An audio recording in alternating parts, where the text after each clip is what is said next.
It is good to take the advice of other people. And if you're a husband, it's especially good to take the advice of your wife. She probably knows some things that you should or should not do. One time when uh, Elaine and Dallas were young, we would go for walks with our dog and with them, and Elaine would ride her bike. And at the time, this one spring, Dallas had a broken leg. He had broken his leg skiing, and so he had a cast on his leg. And so I would take him in the wagon, and we had like a rubber tired wagon. And so I would pull him in the wagon. Well, we would go from our house, we'd go up a hill, and it wasn't real steep, but it was uh, it was a good little distance up the hill. And then when we would get to the top of the hill and turn around to go back, then I would jump in the wagon with him, and we'd ride down the hill, just coast down. And it was great fun. And Elaine would ride beside us with her bike. And so we started to say, well, let's have a race with Elaine on her bike and us in the wagon. But I would tell Elaine, we don't have pedals, so we can't make ourselves go faster. We can just coast. So you can't pedal either. You just coast on your bike and we'll see who wins. But she couldn't help herself. If she would start to get behind, she'd pedal and she would always win. So one time we got to the top of the hill, and on the other side, going down the other way, the hill was much shorter, but it was much steeper. And I told Dallas, let's race Elaine down this side of the hill because it's not as far, but it's steeper.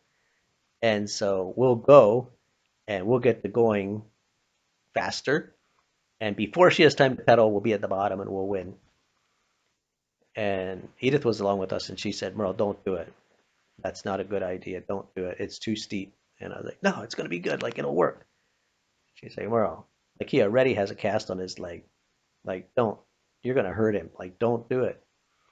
And I was like, no, it's going to be good. This is going to be great. We're going to win.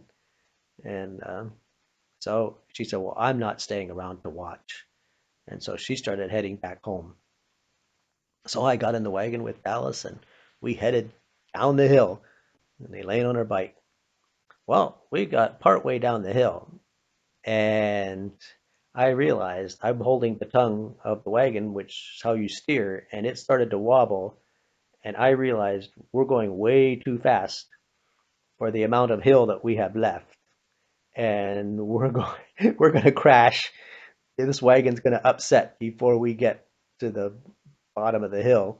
So I thought, what can I do? How can I slow it down? I thought, well, I'll just drag my feet and slow us down a little bit. So I put my feet out over the side, and I don't know what I did wrong. I don't know what happened, but when my feet hit the road, we I felt the back of the wagon coming up and we upset. And I knew that I was in trouble and I knew that I didn't want Dallas to get hurt. I grabbed him and hung onto him and just rolled.